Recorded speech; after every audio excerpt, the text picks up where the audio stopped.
Well, I should say that this is the Scully podcast. Did you know that? And it's called Scully Says.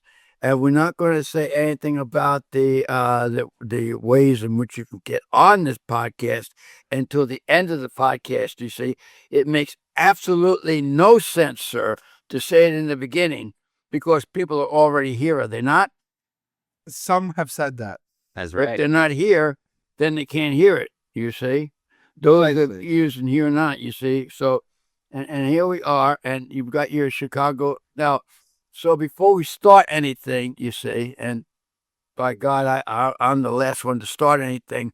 But before we start anything, must talk about the Oscars. They were a tremendous something or other last night. From what I understand, Colin didn't watch them, and I didn't watch them. I mean, I had a wet patch of Saint on my wall. Would probably be more concerned with that than whatever's going on with the hospital. Well, here's the great disappointment, of course, sir. You've been waiting for this, of course. But you see, Mr. Pierogi, Mr. Show Business, he didn't bother watching it. Didn't bother watching it. Knows. That's exactly the sign of a dead thing, though, right? It's Yes. even the people who should care don't care. I mean, I'm sure Yes. Carl doesn't care. I'm sure Carl doesn't. right. He probably knows people there, you know? He doesn't care. Yes. Yes. Well, and Mr. Pierogi, he was going to give his concession speech, but he decided against it, you see. He didn't win anything this time, didn't win anything last time, but the Pierogi Fest is It's still always going. next year.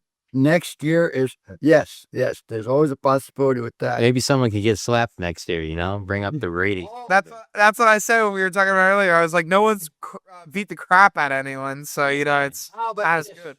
The ratings are poor, Trump would say. Yes, well, I think what we do is we go down to North Hammond.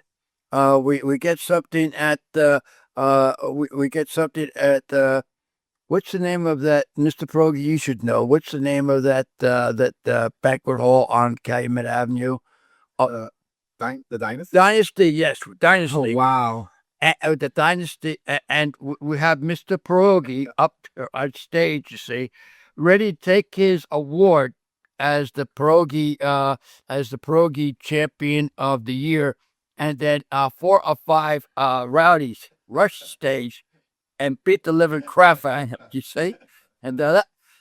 I think it would be better if they rushed the stage and then he beat the crap out of them. I think that would be even more entertaining, perhaps.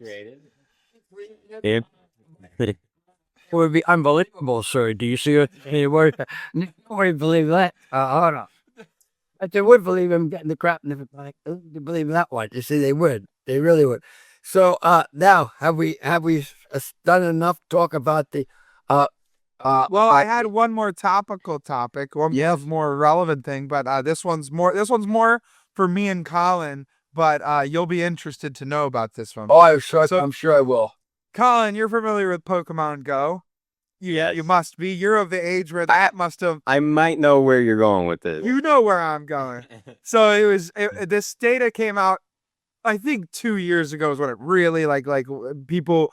It was known that this was what was going on, but just the other day, Niantic kind of revealed what the goal was of Pokemon Go. So Poppy, for anyone watching who's unfamiliar, which crazy, but Pokemon Go was an app that basically let you play a version of the game Pokemon that augmented reality.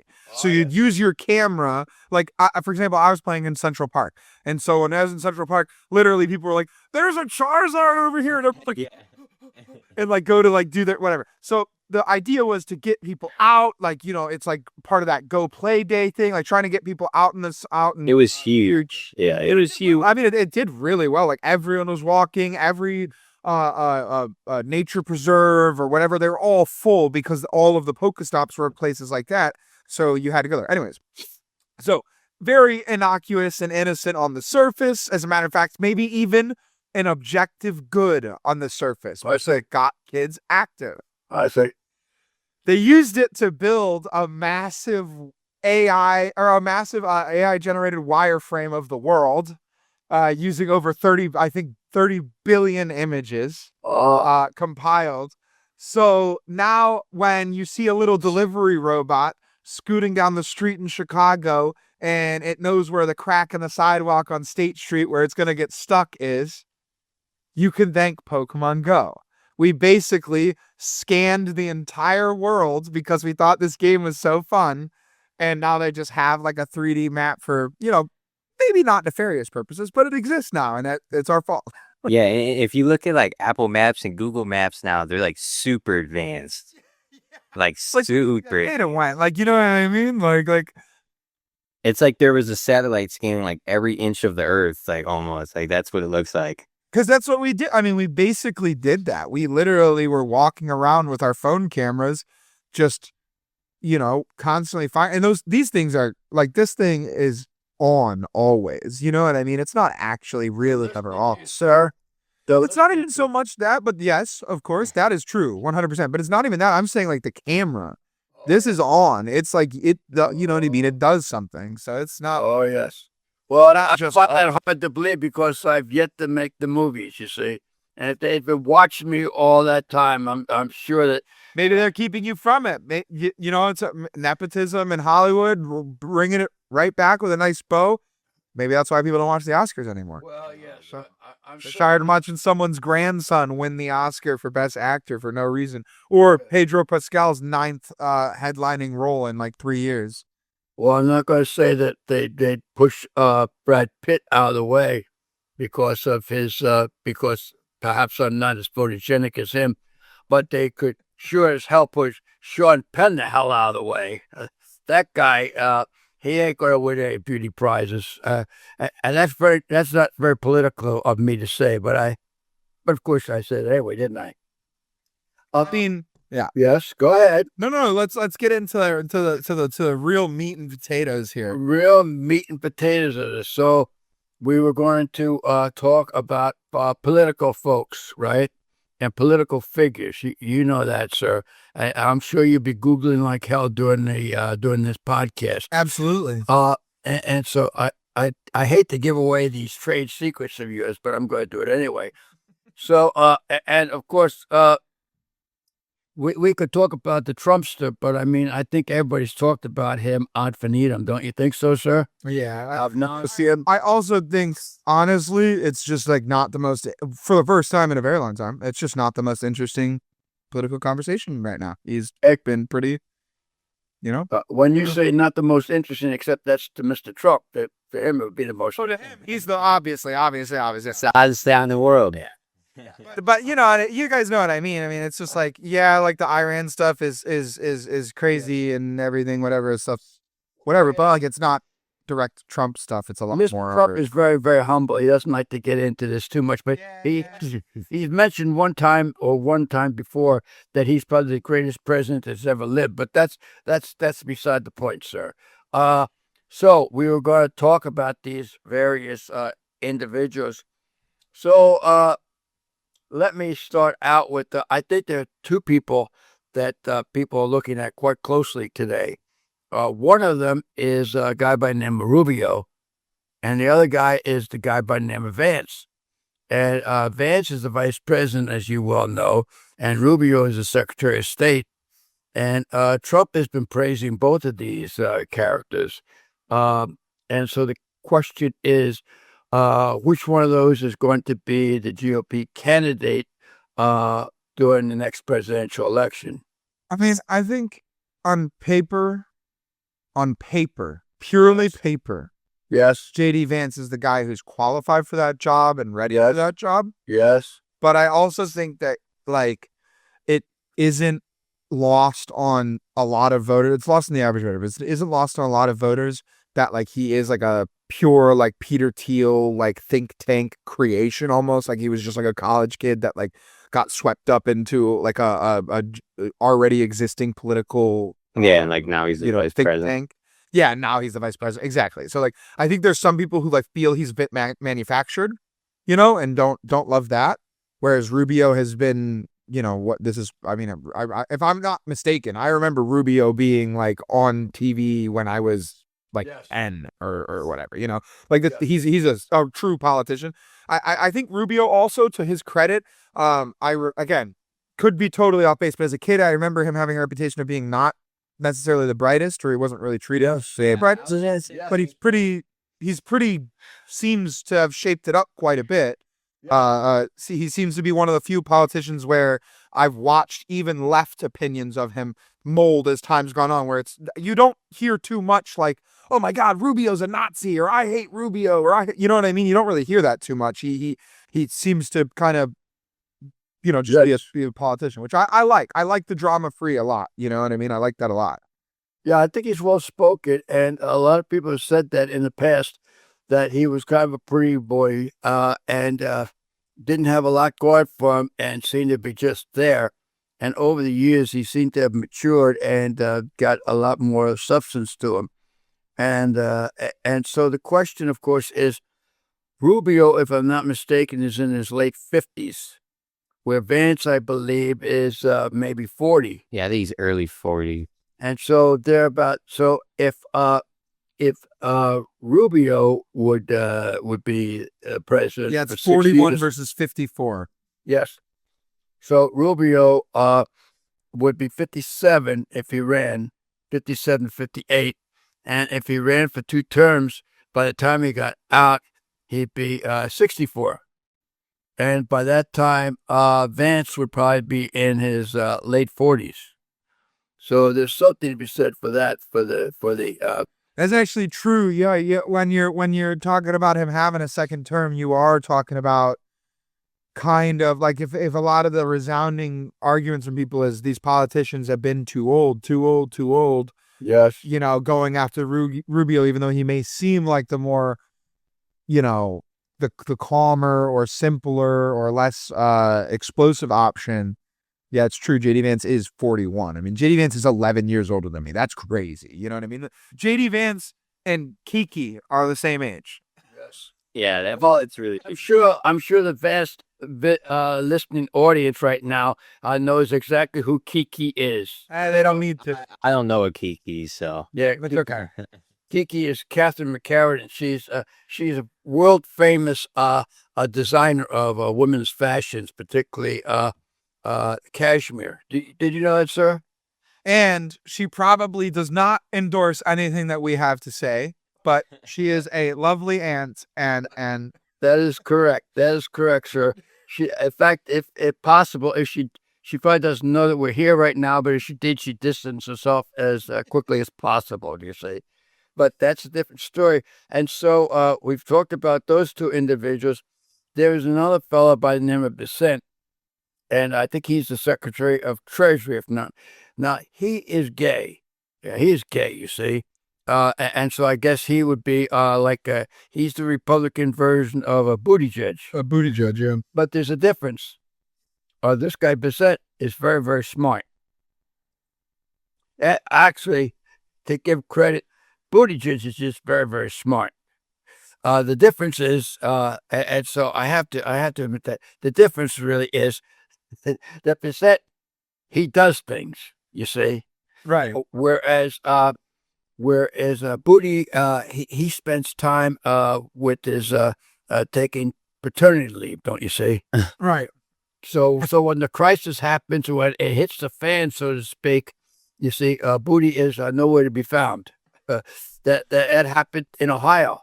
And I want to say this. This is the thing that I think people miss a lot of the times. It's totally fine to take a maternity leave, whatever. If you're doing a normal job, you're doing a normal life, whatever.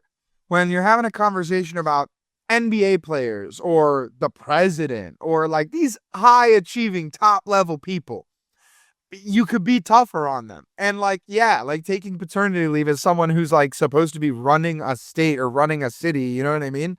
Yeah. That's crazy, dude. Like, it's crazy. I'm sorry. Like, you could dial back your workload a little bit. You could do whatever. I'm a huge fan of work-life balance, but you're the one who's chasing achievement, not me. Like, I'm fine to do my job and work within the parameters of my life. You're the one who's trying to be the president of my country. Like, I don't care about your free time for at least the next decade. And I'm sorry, but that's just what it is, you know? No, but Bissett, he's a really quiet guy. Is he gonna run for campaign? No, I don't think so. He's a multimillionaire. He's done quite a bit in his own right, and I believe he just does a good job, and he's going to leave it at that. But I I bring up the point about that they brought the point that percent is gay, and my thought about being gay is this is politically incorrect, but I don't care. Oh, no, I agree. It's sort of like bushy eyebrows, you see. Yeah. I am not going to go out there and campaign on behalf of those folks that have bushy eyebrows. I just won't do it. See, if you have bushy eyebrows, that's fine. If you have hair growing out of your ears, well, that's your decision. You see, but I'm not going to make a big public statement about that. You see, Right. doesn't really matter to me. And so the fact that what he is what he is, and that's what he is, and who cares? So, but I would say a large part of that community would agree with you too. I would say like probably the larger part of the gay community would say, yeah, like it literally doesn't matter. Now the guy running down the street in San Francisco with gold lame underpants on, with That's who you got a problem with. Huh? and cowboy boots on. That gentleman, I'm not interested in him. See, I don't care about him. I wouldn't care about him if he was gay, straight, or whatever he was. The goofball. Yes. He's a doofus, and doofus. Yes, that's right. And so, all right. So we've got that. Now, here is another one. Of course, there's another gay fellow by the name of Tellerico. Did you know who Tellerico is? No, please. Yeah, I don't know what Tellerico either. Don't know that either. Well, all right. He is the one that beat Jasmine Crockett. Okay. Do you know Jasmine Crockett? Oh, sir, now please don't tell me that you don't know who Jasmine Crockett is. About it in 10 seconds. This Losing. outrage. This is an outrage. This is I believe she was a congresswoman. Oh, she's this. Yes. And came from a very privileged background, don't you see? Very privileged background, went to some of the finest schools, but started talking ghetto. She thought that was the way to influence you. Yeah, I remember this. This was recent? Oh, It was probably like 2 years ago, not even. no, Oh my! I would say 6 months ago, see?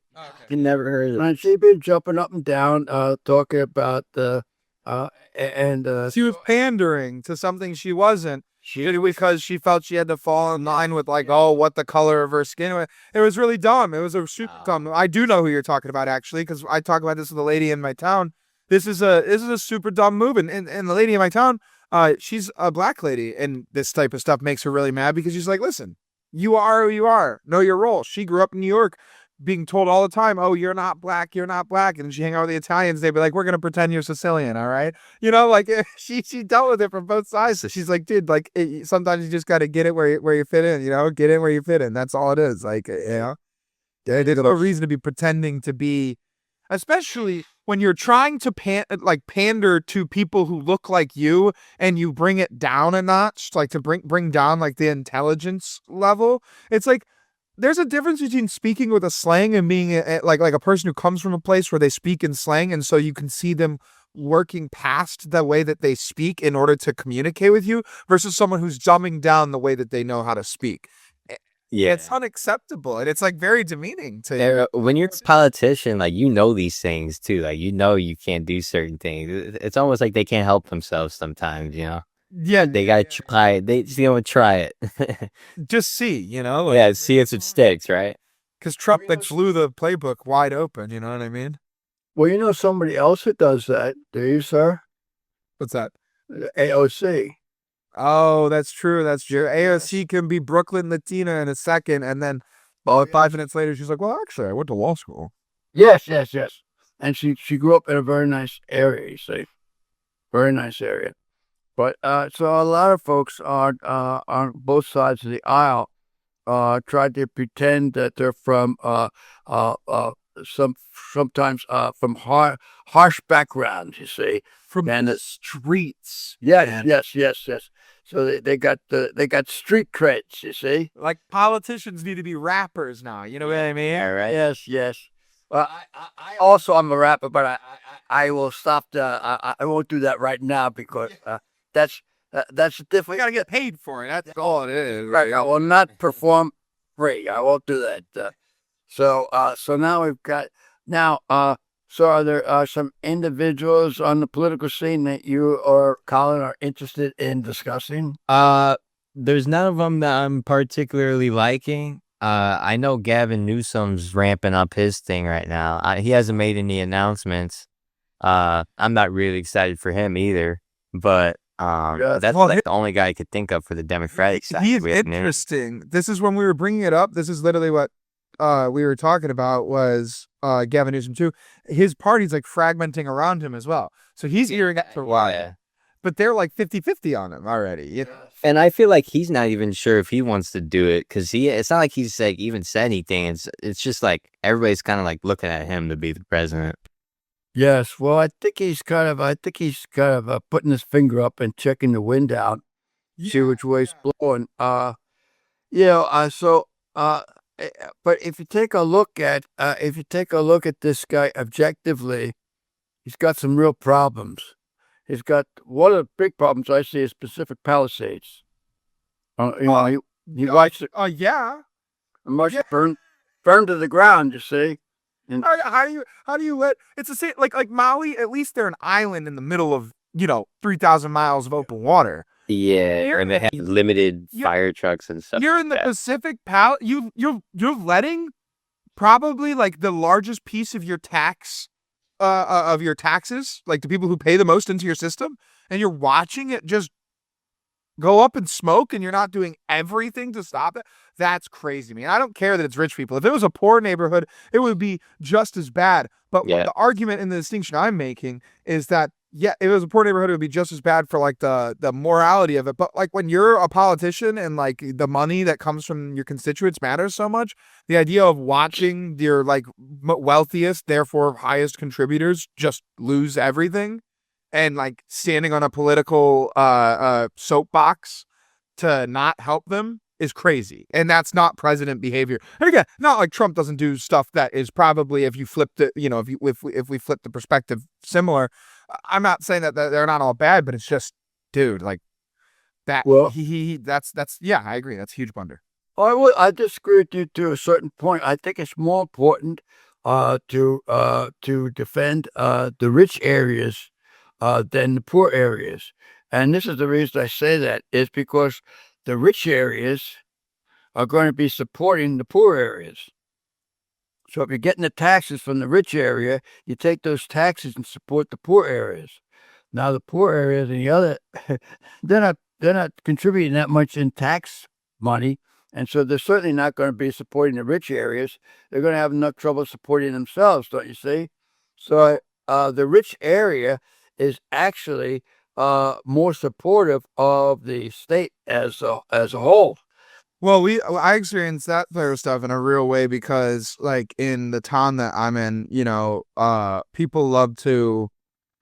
I'm gonna tread carefully here, but people, love to have opinions on things, but when you peel the layers back, and it's like we're actually having a meeting with all the other people who own businesses in town. It's not us who are contributing to the town in a very literal way with our taxes and our services and everything. It's not us who feel like we need another school levy, or we need to have our own high school, or we need to have our own water treatment plant. All things that happen, by the way, which are insane for under 2,000 pop village. Aside from the point, it's not them. It's the non-contributors who have the biggest voice. It's the non-contributors who have the most to say. It's the people who every other day they're posting. And I'm not, whatever. If you're down on your luck, whatever. No big deal. I'm not trying to be an asshole. Really, I'm not. But like, it's always the person who's like, is there any cheap houses for rent in town? Who, like, when you go and look through their post, they're the one like, we need this. We need this. Hey, how about you focus on what you need, right? Like, let me just operate my business and not like die, I mean, I'm telling you, I pay $1,800 a month in utilities, something like that.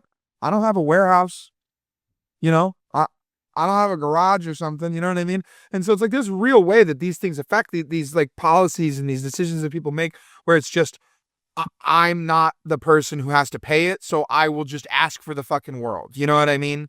That's the problem. I do agree with you in that sense. The distinction I was making was morale, like in a moral sense. Obviously, I don't want to see a poor person's home burned down just as much as I don't want to see a rich person's home down. But yeah, as a politician, Yeah, that's not what we're saying. yeah, no, but yeah. Sorry, go ahead. Well, of course, you've heard of this book called The Federalist Papers, and the early founders of the country, Madison, Hamilton, those gentlemen, they were, some of them were considered to be somewhat liberal, but the idea was that you had to be a property owner, and the idea behind that was, if you weren't a property owner, you didn't have a dog in a fight, you see. Now, of course, we don't agree with that, but that was the idea, you see, of course, because if you don't own something, it's very easy for you to say, well, give me some of that you own. I may not agree with that, the first thing that you said, on paper, but I'm slowly being pushed more and more that way with just like my real experiences. Like I have a renter who lives next to me. Yes. The guy who rented it beforehand, great guy, whatever, but the people who he had renting it, losers, terrible neighbors, terrible, Yeah. and it's, it's the same thing in town, the people who are wonderful and are, walking around, like we had really crazy wind, this past week, and people who are, was it crazy? Yeah. Okay. So it was nuts. Yeah. Like we're, whatever. And so we're, gathering up all of our stuff, or you can see all the people in town. It's all business owners, people who own their homes, whatever. Renter doesn't care. And I'm not even hating on them because I get it. Like a renter, you're working towards trying to own. So sometimes you're not as invested in where you're at because you're worried about where you're going to be. Fine, whatever. Great. It's owners are the people in areas that like actually like make the area what it is. You know what I mean? Because they're the only people who give a shit enough, Well, that's when the area starts going downhill. And what happens is ownership. You mean with renters? Yes. And different parts, the older cities. Some of the stuff was started hurting the older cities is a lot of the people that used to own these properties, they have moved out. Some of them are elderly, and they use the property they moved out of as income, as rental income. And you have these people, some of them stay for 6 months, some of them stay for a year, but they do not have a dog in the fight. They don't have, right. And so that's why do they care what the levies are? Why do they care if we get a new this? Why do they care if we have to pay this on our taxes? Why would they? No. Well, when I first got married, we were at an apartment. And the one thing I liked about the apartment, if the damn thing blew up, I didn't care. Yeah, you weren't worrying about it. Find another one. It's like, all right. Well, yeah, hey, maybe get some insurance on the, on the dirty laundry and everything that I had hanging around. But other than that, I just move on, It's like now you get a house, you have a windstorm, you're like, oh God, how many shingles am I going to have to replace? That's right. Yeah. That's it. But, I used to think, even when I had my business and I owned the property, I said, oh, this is going to be so much cheaper, you see, because I own the property, I won't have to pay rent. Well, the upkeep, to pay the rent, to pay the taxes, to pay somebody to do the plowing, to pay somebody to keep the place in repair, to pay somebody to mow the lawn. For all that stuff, by the time I got done, even though I owned the property, I was paying more money to keep the property up and serviceable than I was if I had rented the property.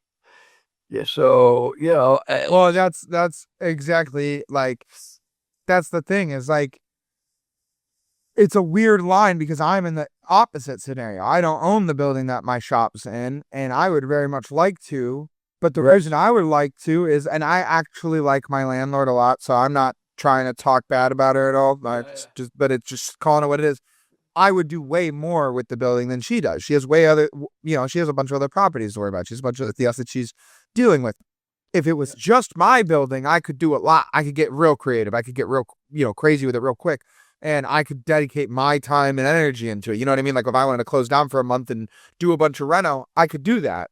And then, it's different than her being like, hey, we have to close down for a month. Because then when she does it, I'm like, okay, well, you're going to have to pay me for lost,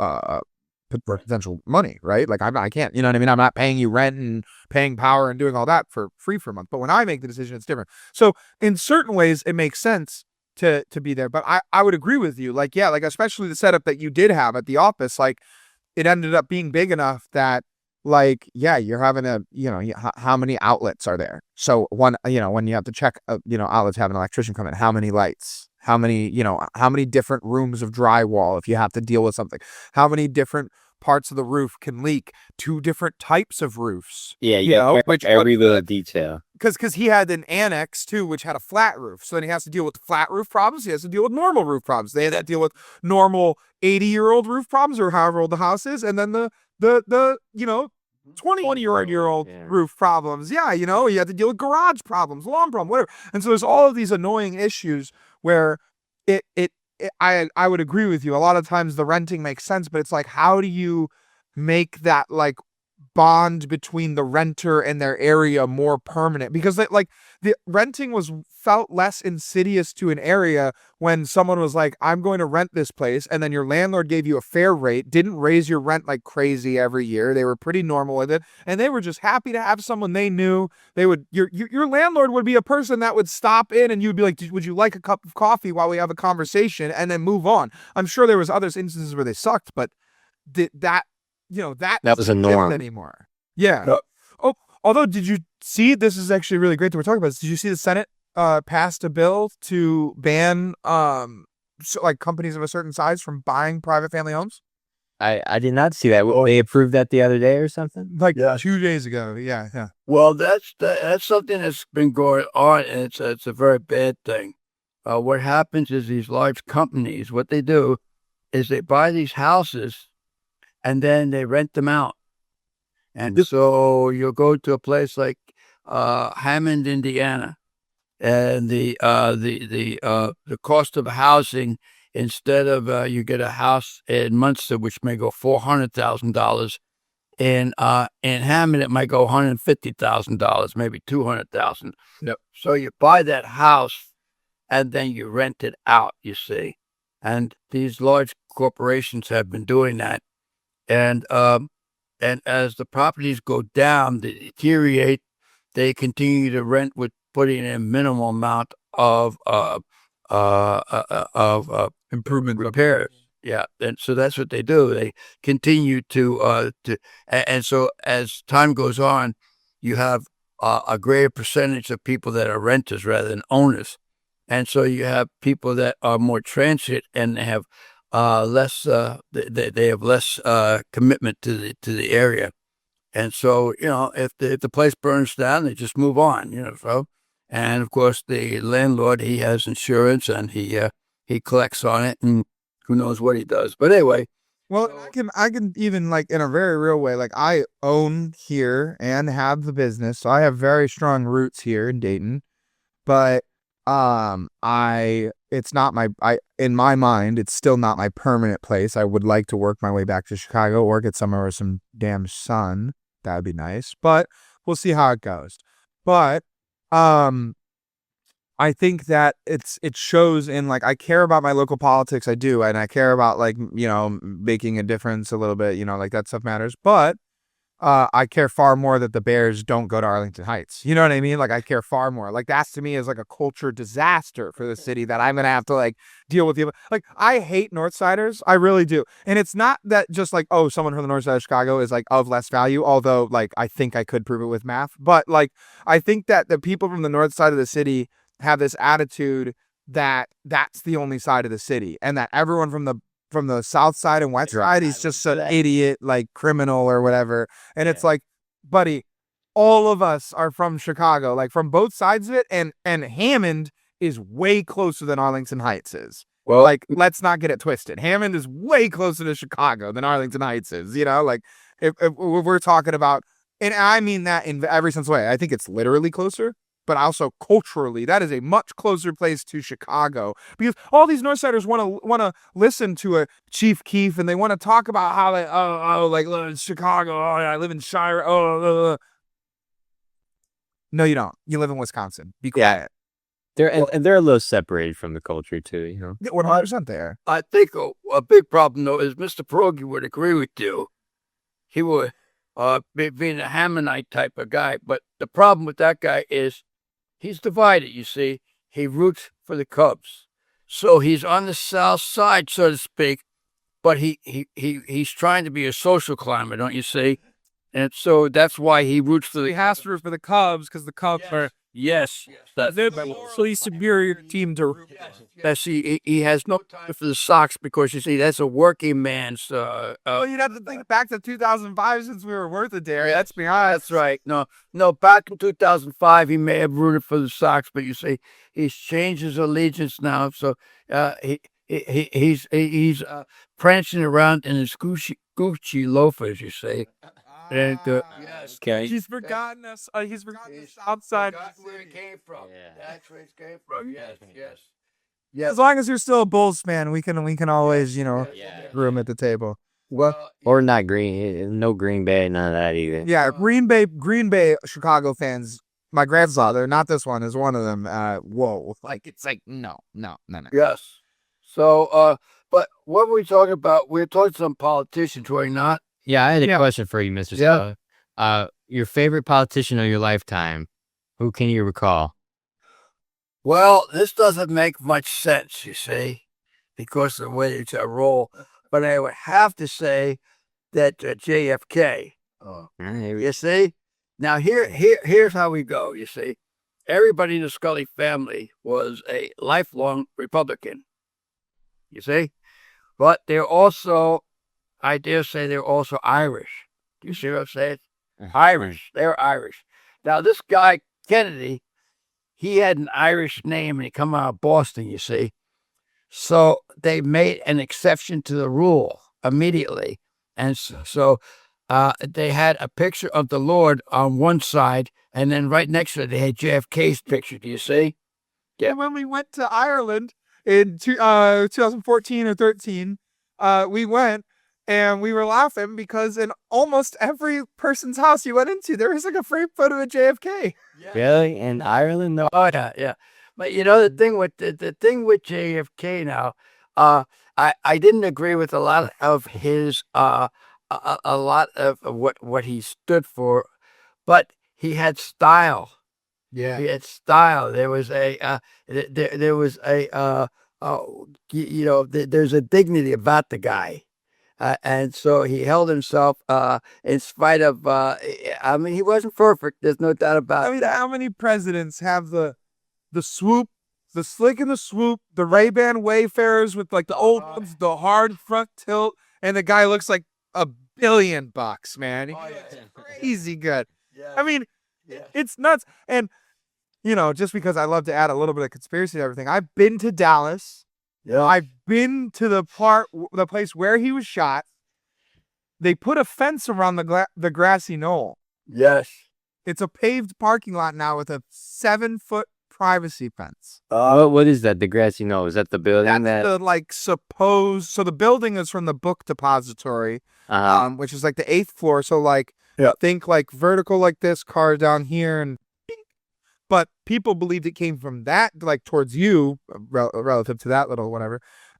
People think it came from that direction. On the grassy knoll, there was someone sitting way far back, a sniper, and then they just dipped out towards the highway afterwards. And there's really been, it's kind of been unsubstantiated publicly, but it's funny that when you go there, there's a place to pay to park, and it's paved over the controversial area that would give you a vantage point to see, like, is this even possible? You know what I mean? They made it pay to park, huh? They made it you have to pay to enter it, which we gladly did. But, we paid, we stood in the bed of the truck. We had a big dually truck with us. We were going to like a race, and we had a big dually truck, and we stood in the bed of the truck, and we tried our best to estimate. We had a friend stand in the middle of the road. We were like, so anyways, that is to say, I don't know what happened there, but I think it's very interesting the way that they have it set up in Dallas. But it's cool. They do have it marked exactly where it happens. They have X's on the street. They Yeah, I've seen that. Yeah. big placards that tell you it, and there's always someone walking around giving you the like counter history of it, like a pamphlet for the like, this is actually, but it's pretty cool. It's pretty cool. Dallas is a cool city. It had some pretty cool stuff. Well, since you asked about my favorite, my least favorite was a guy who immediately preceded JFK. Oh, really? Yes, his name was Lyndon, and LBJ. LBJ, and the Kennedys disliked him. They considered him to be a buffoon, which in fact he was. He the one who's The sworn in right after. Yes, Right? he Yeah. got Yeah, sworn like in. the moment after he got. But on Air Force One, Yeah. which you can stand on that Air Force One in Dayton, Ohio. Really? Yeah. I didn't know that. Well, there is and of course the number of conspiracy theories, the FBI, the mafia, blah blah blah, and one of the other conspiracy theories is that LBJ was involved in the assassination of Kennedy because, of course, he was going nowhere, and Kennedy was going to Certainly benefited him. Yes, Kennedy's going to dump him, and of course, history proved that Kennedy was right as far as LBJ, because he lasted I guess the one term and then he was out. It's Nixon next, right after him, right? Yes, and Nixon. Has a bad time. Yes, well, the crazy thing with Nixon is talking about politicians was Nixon did a lot of good. The only problem with Nixon was he was probably one of the smartest presidents that we ever had. The problem was that he's nuts. Right. You see, A little insecure. yeah, he's paranoid. There was he would have won in a landslide. There was no reason for this Watergate, and but it happened, and I don't think he was involved in it. But the easy thing for him to have done was to say, "We made a terrible mistake. I should have been kept a closer eye on it," and the thing would have blown over. But he couldn't do that. You see, he's paranoid, and he thought that everybody was against him. And as a result, he lost the presidency by trying to protect himself. Whereas if he had just come out in the beginning and fessed up, everything would have been all right. It had just blown over. That's actually what my understanding of Watergate was too. Is I was going to say, like, Watergate would not have been a big deal had it been just handled. Like, had he just come forward and dealt with it, he would have not gotten. Because my personal favorite president, I didn't live under them at all, but my personal favorite president, from everything I'm learning about them, is Gerald Ford. I feel like he's the first guy after Washington who understood the job in a very real sense. Like a guy who did not want to be the president, didn't want the power. That was, I think, I like that. He's also the only non-elected president ever, which is kind of cool. Yeah, well, he was a good fellow. He was a very good fellow. Michigan football player. So I'm really saying something. Oh, Gerald Ford? Oh, he was a real big guy, wasn't he? He was. He was also an athlete, and and he was played for the Wolverines. Yeah, I seen that. I think I seen that. And the thing was, he was a guy that actually he pardoned Nixon, which was the thing to do. It was the thing to do. Unlike today, where these guys are more than willing to put the country into absolute chaos, Ford said, no. To take the president of the United States and take him to court and try to have him convicted or something, all that nonsense, that's going to put the country in all kinds of turmoil. So I'm going to pardon him. Well, by pardoning him, he pretty much ensured the fact that he was going to defeat it. Right.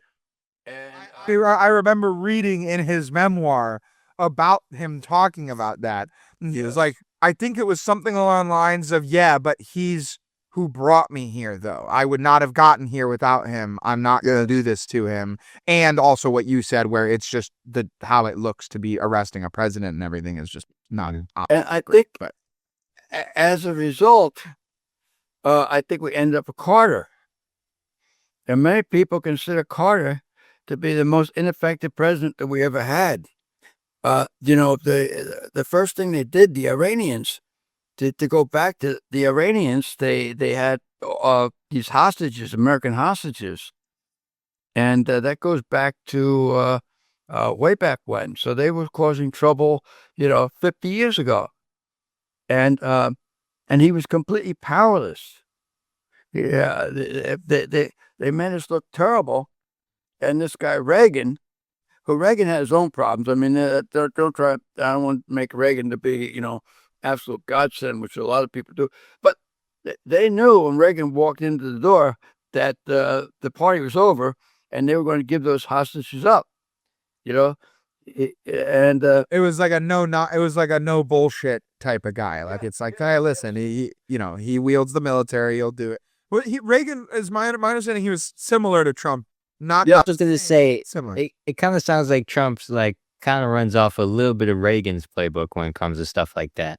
yes, the difference between Reagan was smoother. Reagan was smoother.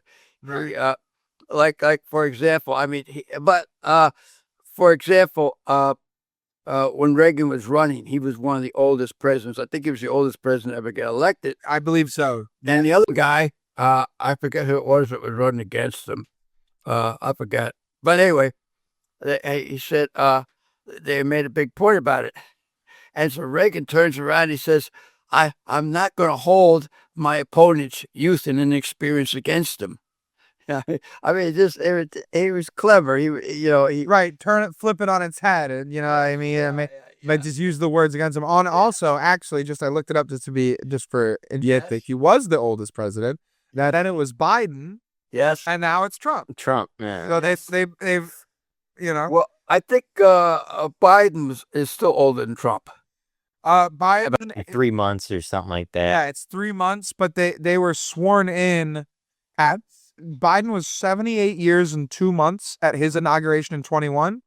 Trump is 78 years and 7 months in 2025. Okay. So yeah, He'll be 82 at the end of his term. Yes. which is crazy. I mean, 82-year-old Trump that'd be crazy to see. I wonder if he'd still have the same energy. for sure.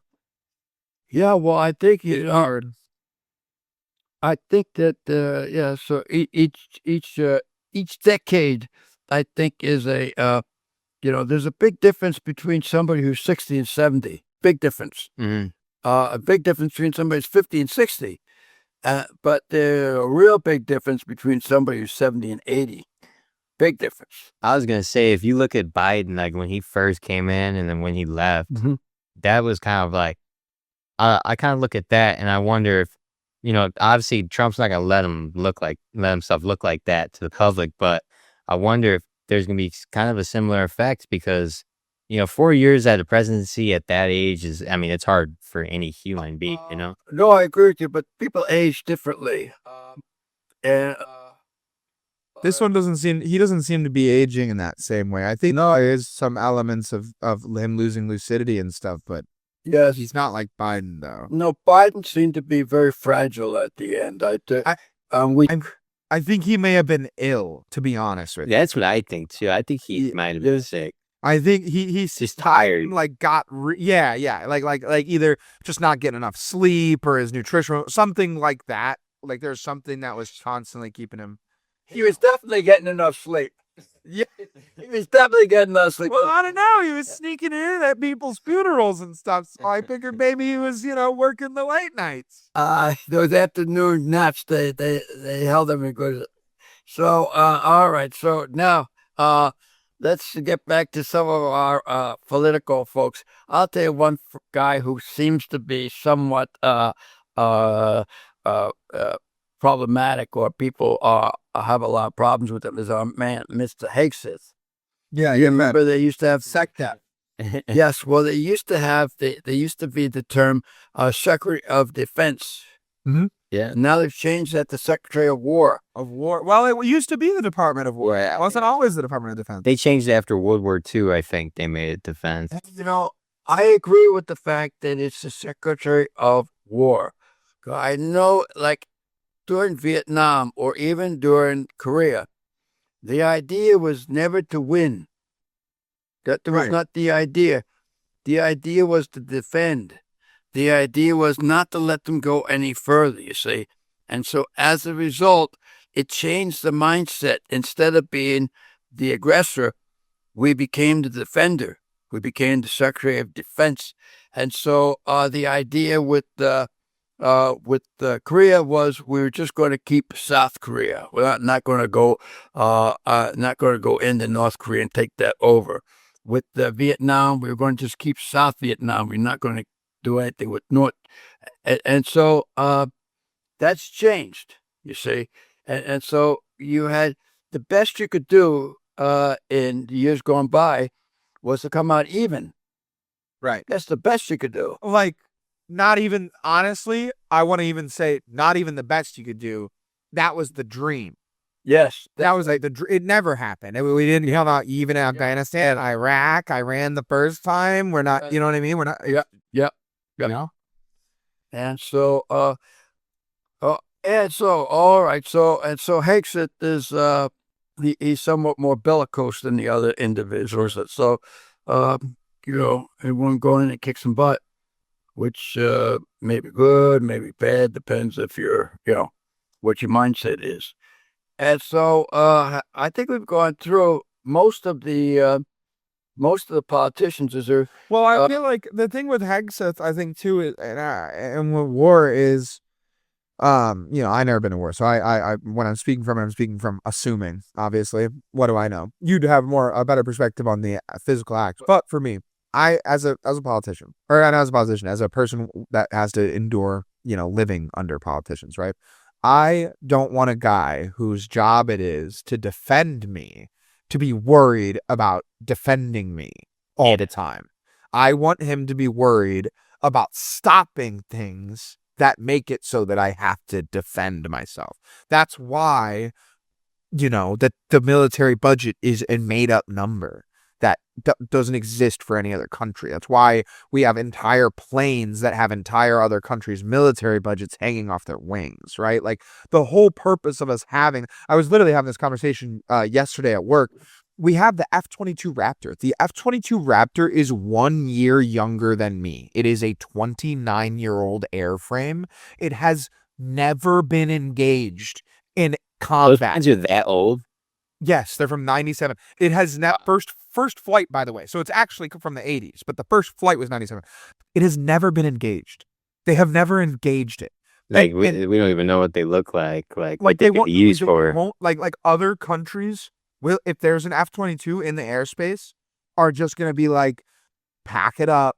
Hopefully he has somewhere else to be, and we'll try again later. Like, it's not, there is no dogfight that you're going to win with it. It's like, supposedly Russia has something competitive with it, but the last time that Russia had something competitive with it, it got shot down by a 50-year-old jet. So I don't know if that's going to be the case, but we'll see. Anyways, point being, if we're going to have all this stuff, we're going to have, this military industrial complex and everything like that, I don't want you to go to Iran and go, well, hopefully we get them out this time, you know what I mean?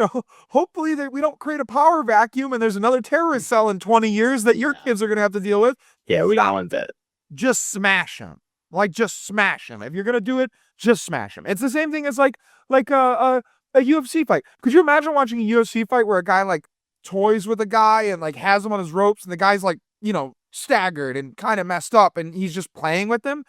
That would be the most disgraceful thing you could ever watch in a fight. Put him down.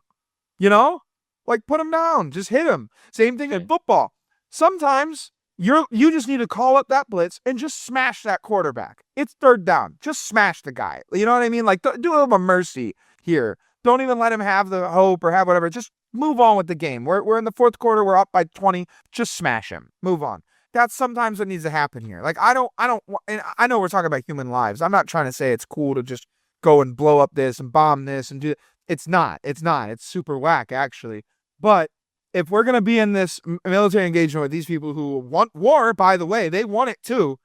As the term is, they want the smoke. They're asking for it as well. And they're saying, no, we're not going to surrender. Then give them that. Just stop playing around and just give them what American war looks like, because it's been, 85 years since the last time we've had a real war where there had to be a true flexing of the American muscles, and not belittling any other war that went on after that, but you know what I mean? All of them have been kind of zero-sum. Since World War II, that's the last time that we had a time where it was like, oh, wow, okay, that's who the U.S. is. All right, got it. So if it's going to be this way, it just has to, you know what I mean? You just have to stop it. Otherwise, the next guy takes his shot, and the next guy takes his shot, and the next guy takes his shot. You wouldn't have North Korea if we destroyed Vietnam. You know what I mean? You wouldn't have North Korea if you destroyed Korea in the first. You know what I mean? Like not, whatever. But like that's the point, right? Like you leaving these little like tumors, they just grow again. The way to deal with cancer is cutting it out.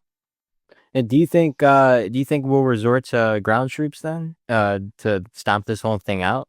Almost certainly. Yeah. Yeah. I mean that'd be pretty scary though, don't you think? Well, I don't want them to, but I mean, I would think because the way I understand it, and Pops, you may have a different perspective here, but the way I understand it is our Air Force and our Navy is what gets us the targets, but our Army is what holds us the targets. You know? And so if we're going to try and, I don't know that we would want to invade Iran because that has like implications and stuff like that, especially with them being like Russia and China's buddy, but I would imagine that we'll have some level of ground troop presence, like, mobilized at some point. I would hope not. I mean, I hope not. I hope I'm totally wrong and it's just a totally digital war or whatever, but I doubt it. Yeah, that's the thing. It's like totally digital. And it's like now that you have like, information coming in from both sides, you don't know what's true or what's going on. That's it. Yeah, like what was the rumor 2 days ago? 2 days ago? I don't even know if I should even say this, but the rumor that was Netanyahu got killed. Yeah, and I mean that's still going on too. Right. You still haven't heard anything. They're still they Israel post videos, but people keep saying like, oh, I don't know if these are real. Like they're pointing out a lot of them. Oh, they totally. I don't think they were real. But even Iran's doing the same thing either. You haven't heard from their new leader, the guy's son. So yeah, because he got hit apparently too, right? I think he's injured for sure. And I think it's just a thing on both sides where they're trying to keep up appearances. They're not going to show themselves right now. Because, I mean, you see, like, people on YouTube can, like, decode a video fragment and find your location. You know what I mean? So it's like, these are, like, world governments. They got to keep up an appearance. They probably... Right, they got to try their best to, like, stay in that. Yeah, look like a president to their people. Look like they're in their office or something. They're in a bunker. Because if he is hiding in a bunker, that's just a bad look, you know? Yeah, he's not going to show that, yeah. So now back to our politicians. Is Kamala toast? Yeah, I don't think she's wrong. Yeah, I would be super surprised. And if I were her, I wouldn't want to put myself through that again. You know, obviously you got rejected by the American people. Like, just do your job now. You know what I mean? Yes. Now, is there anybody else that you think is a potential candidate other than AOC? I think AOC has some juice. I don't know if she's starting with this one. Well, did you see they had AOC has some juice for sure. You saw where they asked her that at that World Conference? I didn't. Did she directly answer? No. She made herself look very foolish. They said to her, the question was, I think it was a German reporter said to her, if the Chinese intend to take over Taiwan, would you commit American troops to defend it? And she could not answer the question. She did not answer the question. See, you could actually look that up. Yeah, the answer is no. Well, she didn't say that. She didn't say yes. The answer is no. And not because we don't care about Taiwan, but if we want it with China. Yeah, if we want it with China, then we have to have a whole entire other conversation. Yeah, it's the same reason they're not like getting involved with Iran right now. It's like don't fight with the United States. No, I think I think that there's something to be said for the other way. You encourage a bully. The bully slaps you around a little bit, and you fall down. You say, "Please don't hurt me. Please don't hurt me." The bully is going to hurt you some more.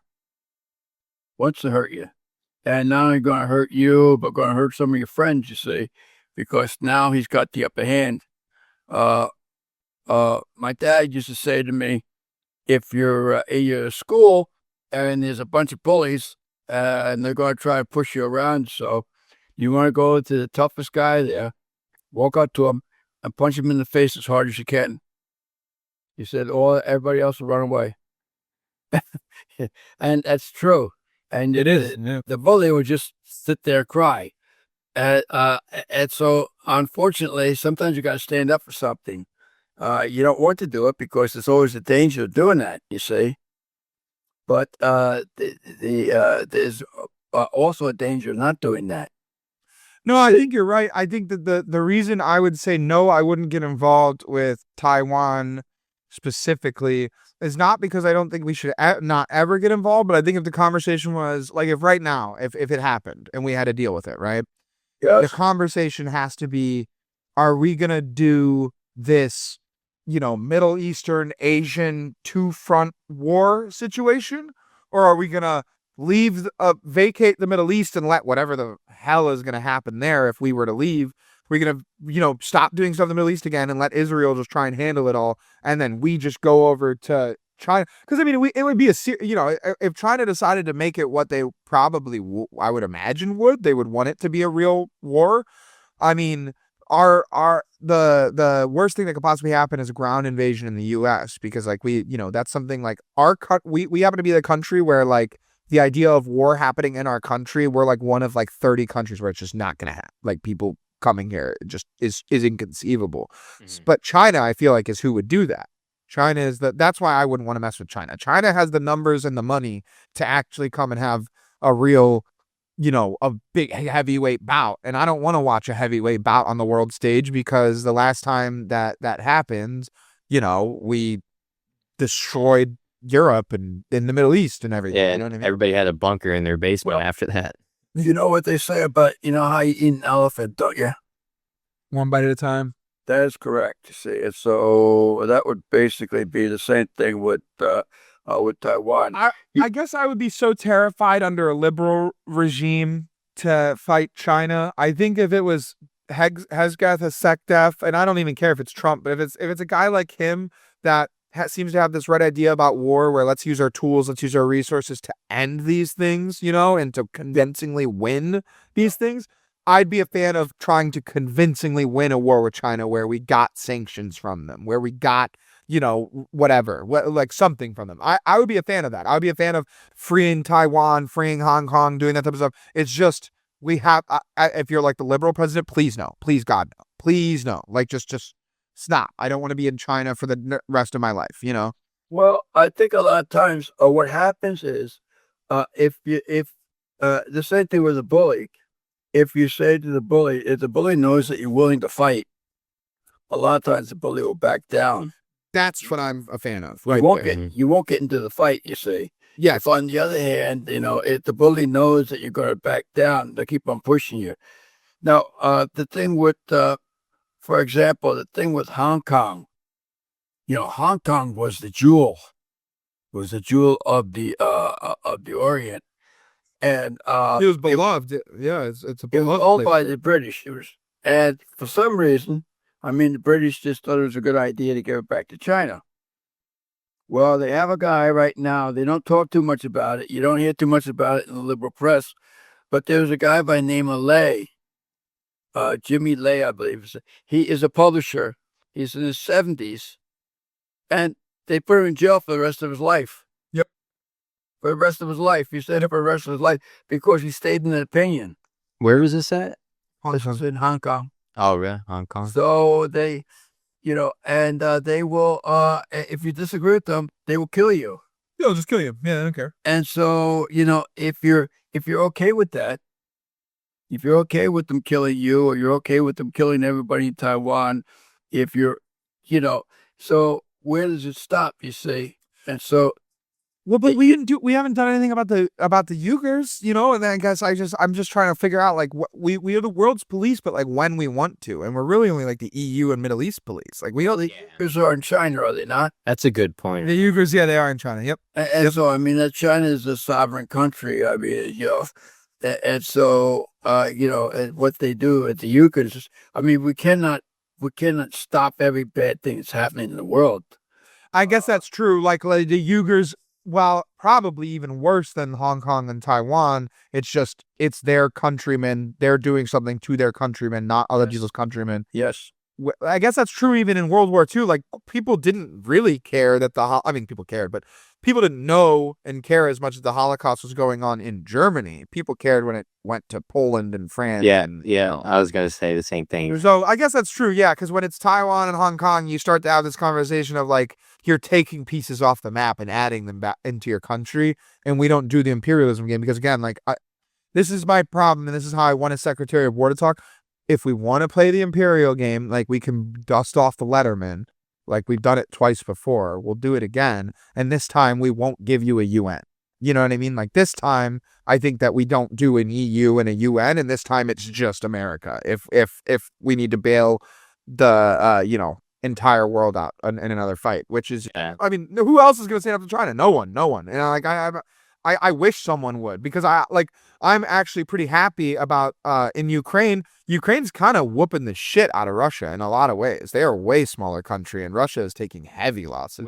Which was a huge surprise to like everybody. Huge surprise. Everyone thought Russia was like this 2 days, 3 days war. like Winter Soldier waiting to wake up and like kill all Americans, and they're like, working with 50-year-old tanks and shit. Well, it's sort of like the idea, if somebody says to you, I'm going to get into a fight with you, but if I beat you, I'm going to kill you. Right.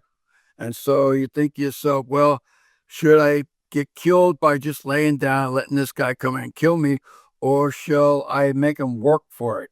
And I think the Ukrainians say, work for it. Yeah, that's right. And Ukrainians are saying, and I think that this Putin character, he is bitten off more than he can chew. Way more, I think. Yeah, I agree. Way more. I think he underestimated how much American investment was there. I think he underestimated Ukraine. Oh, I mean, he's flat out on it. I think honestly, someone I got to give a little bit of respect to, although I don't love him that much, but I got to give a little respect to Zelensky. Year 4, it feels a lot less like a dog and pony show when he's in the fatigues. You know what I mean? Yeah. Year 4 of the war, it feels, I'm sorry, it's year almost 6 of the war. All right, man. Like, you're leading a country that's holding its own against one of the countries. You know what I mean? That's, hey, like a historical country. Like, and don't get me wrong, we're it's the American military's cast off supplies versus Russia. But like, again, I mean, could we do better with our cast offs? Probably, but it doesn't matter. That's we're a way bigger country with a way bigger military with a way bigger budget. Like they're a small country. Like they're a very small country. Well, of course, we've seen what Russia can do to places like East Germany, places like Poland, places like Hungary, places like Czechoslovakia. They really ruined these countries pretty much, and they've come back, and they certainly did not want to go back to the way it was when the USSR really controlled them all. Isn't that fascinating? Because you've lived through this completely, but I like the Eastern Europeans are like gaining personality by the day. Like each country is gaining like almost like freedom in like real time, like seeing content creators from Ukraine or Croatia or Serbia or basketball players from here and there and whatever. And you're seeing this personality start to bloom where they aren't just like Russian, because those people were, 30 years ago, you watch an Olympics with any of those guys, you're like, oh, Russian. Now you like see a Serb and you're like, oh yeah, that's a Serbian guy, like Nikola Jokic, or oh, that's a, whatever. Like it's, they're starting to like it. They were super oppressed. You can tell, I guess is what I'm saying. Like, I've never met someone behind the Iron Curtain who wants to go back. And we have a couple family friends who their parents are, came here at like 40 and lived through the entire USSR situation. And they're like, yeah, dude, we didn't hate it when we were part of it because we were just making do with our life. But like, once you get to be your own country, are you kidding me? You know what I mean? Like, why would I want to go back? Yeah, you don't want to do that again. Well, of course, they said that East Germany, East Berlin, they said East Berlin would never come back. And of course, within 2 or 3 years, it came back to where it was. It's just which is partially due to us giving them back, because I think in World War II the territories we won was half of Germany, or just about half of Germany, West Germany, I think, and then we got half of Austria, and then we were like, yeah, like, what do we really do with this? Like, just here's the, take care of it, whatever. Well, that was actually there you go again. You see, that was what we did. We were compromising. We won the war, and then we gave half of Europe away to Germany. We gave Like, half why- of Europe. to the people who just did it. Yeah, it so blows my mind, right? Like, as if we can't run a colony, as if we couldn't have run. Yeah, come on. We could have some colonies, Russia used fair and square. Russia was in favor of Germany. They were in favor of Germany at the beginning of the war. Once Germany started saying, "Hey, well, we're going to take over," then they changed their mind. And then they're like, whoa, whoa, whoa, whoa. Yeah, yes, that's Sorry, right. Joe. So, yeah, Russia's not a good. Has never been a good country. Never has. They've been bad actors. I think the people are not necessarily bad, but yeah, the government has always been bad. Always. I think it's a brutal country. It's a very brutal country. Yeah. Very brutal. Yeah. One of our friends is a Russian Jew, and her mom has lived on USSR her whole life, and she was just like her anecdotes. It's just like, you just don't get it. You know what I mean? She's like, you really just don't understand hunting for a Russian versus hunting for an American. What the difference is. Like, she's like, think about think about 2 Mile Island in Pennsylvania or whatever it is versus Chernobyl. Obviously, totally different scales of disaster. Yeah. Yeah. But look at the way that those two things are handled, and like that should tell you everything you need to know about the difference between. Yeah, those people at Chernobyl, like, they still have to deal with that. Oh yeah, they actually, I know they did build a dome over it now, so they're trying to help. But it's like that's something you do, like within 10 years after the thing happened. Yeah, they're like going in, like, they like fill up a room with concrete like every 10 years or so. Yeah, they were doing nothing forever, and then finally, like, some nuclear commission was like, "Dude, we can make this like inhabitable land, right? Like, Yeah. can we stop?" Well, so we're doubling back again. You see, we're doubling back to where we came from, sir. And so we started out with all these politicians. We've dealt with Kamala. We've dealt with Buttigieg. We've dealt with. Is there anybody else on the scene that you could think of? Mr. Shapiro, he seemed like he was. Some people said you could not elect a Jew. Penny Boy, I would hope not. I would hope not him. Please no.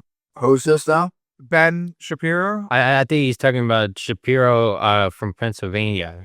Oh my God! I didn't even know that there was another one. Okay, thank God. Jeez. Shapiro. Well, Ben Shapiro. It's like, please God, no. Holy. Ben Shapiro and Jake Paul for the next election. He's a commentator, sir. Our current president was on the Apprentice for my entire life. I knew the guy from Home Alone 2. All right. He's not a fighter. He's a talker. No, Now we need a lot of talkers. Like, actually, what we should have is this is for another day. But we need a right winger and we need a left winger, you see. And so if they could kind of go at each other, maybe we end up somewhere in the middle. And contrary to popular belief, I think most of the country, whether you be Democrat or Republican, most of the country would prefer somebody in the middle. yes, I think every single person in the country who isn't a psychopath Yeah.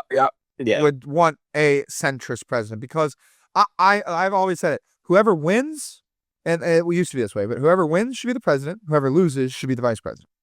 They have to work together, and there should be decorum back. We don't need to be calling each other idiots and stupid and everything like that, because the problem is Trump and stuff is funny. I think it's hilarious. I love watching. Even my liberal friends think it's hilarious. He is.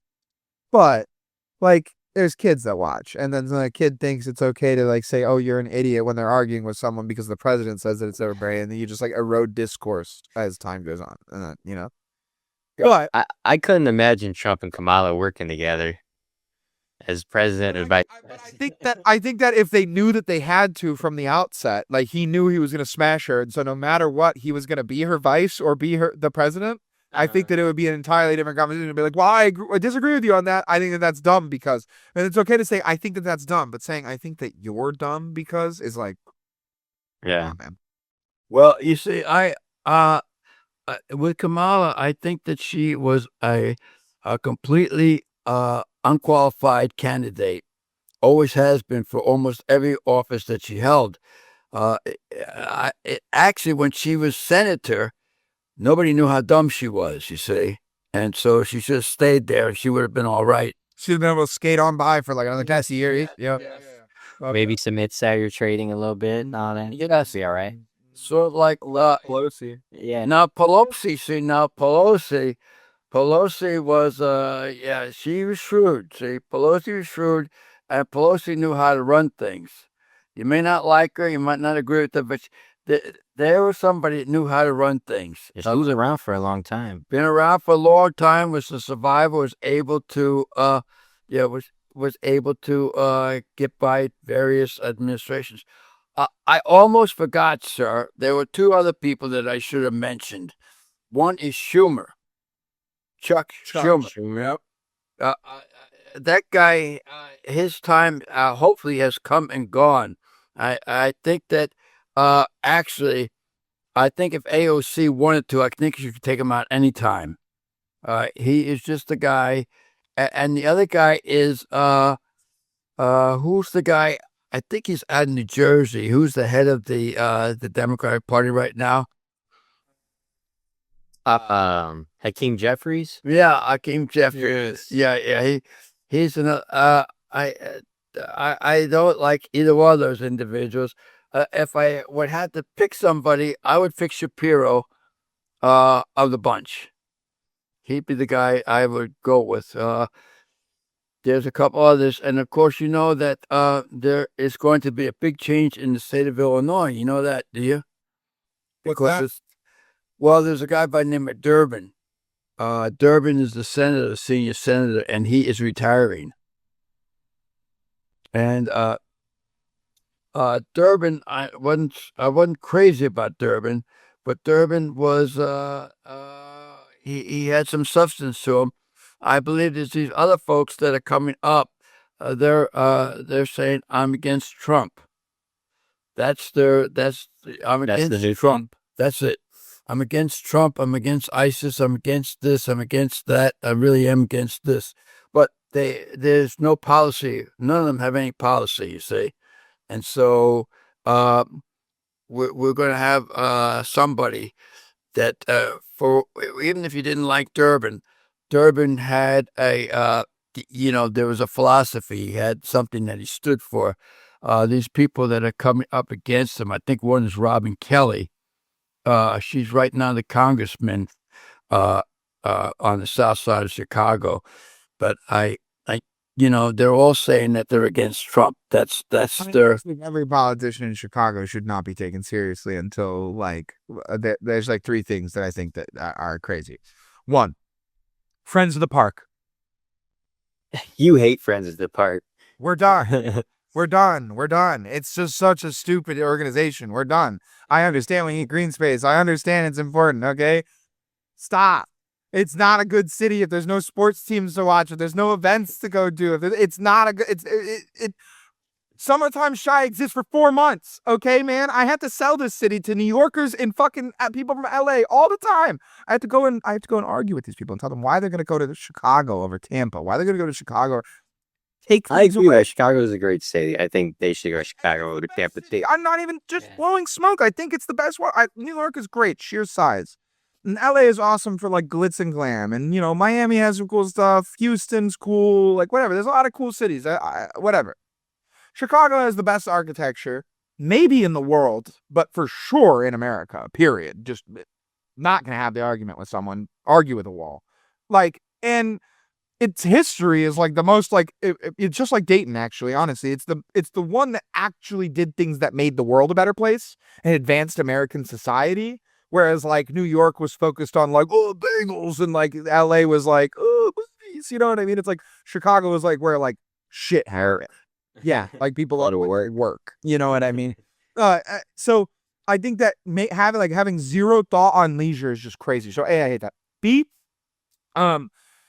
when you're making these deals with these sports teams and you're like, oh, but I don't want to, we don't want to give you billions of dollars or whatever. Okay, then maybe don't sell the parking meters. Ever thought about that? Maybe we don't sell the parking meters where they've realized the amount of money we sold them for. It was realized about 5 years ago. They have them for 25 more years. That's insane. Mike, have a kid, it'll grow up, go to college, and maybe be in college in Chicago and be an upperclassman. And then Saudi Arabia stops owning our parking meters. Okay?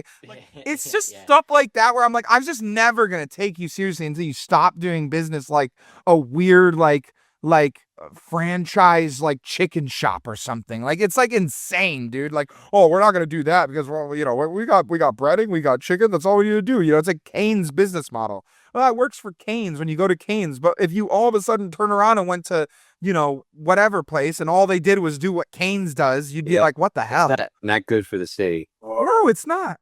Well, of course, no. Okay, we could have talked about Brandon a little bit. We could have talked about our friend over in New York. Now we could talk about the woman who wanted to do the mayor of Los Angeles. We could have talked about those individuals, but we did not, sir. Now, here is, I thought I would like to, next time we talk, I thought I would talk about something which is non-controversial, do you see? So, what? So it's going to be very controversial, I can tell. Well, I don't know. What I want to talk about next time, What is that? I want to talk about porno. Porno. I think he's gotten into the AI TikToks too much. There you go. Yeah, go. Mr. Pierogi, he's Degradation of society? We're getting a degradation of society episode? We're going, yes. We're going, Hope you guys got 2 hours. Yeah. We're talking about, I think we're going to talk about the impact. Yeah. Mr.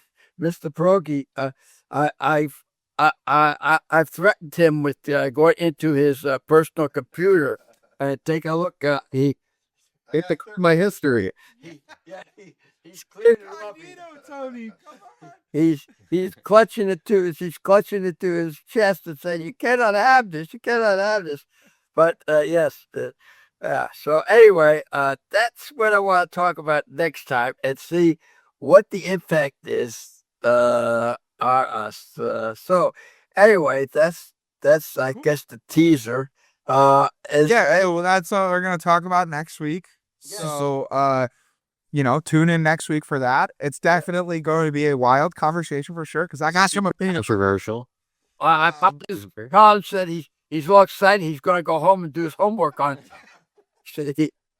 He's excited. Yeah, that's right. Anyways, this has been another episode of the Scully Sez podcast. You can find us on YouTube, Spotify, Apple Music, TikTok, and I'm sure someone else is re-uploading them. Spotify. Yeah. Facebook. Spotify was the first one I said. Facebook. All right, Yeah, I got it. Facebook. There you go. But yeah, you can find us on all of those different platforms. Give us a listen, give us a like, a follow, a share, anything. Anything helps us get more watchers, which helps us. Oh yeah, I had some guy. He said I've been doing quite a bit on TikTok. You know that, sir? Yeah. Yes. And I had some guy pop up and he said that I'm one in 100,000. You see, and he's picked me up, and TikTok is very interested in me now. See, and they want to do all sorts of programs with me. I'm supposed all I have to do is send him some money. Do you see? Yeah. Just a little bit of money to an email address. Grace the wheel. My Nigerian prince will outbound his bank account with 20 million in it. Yes. All right. So, well, on that happy note, I believe, and I guess, Colin, do you have anything to say?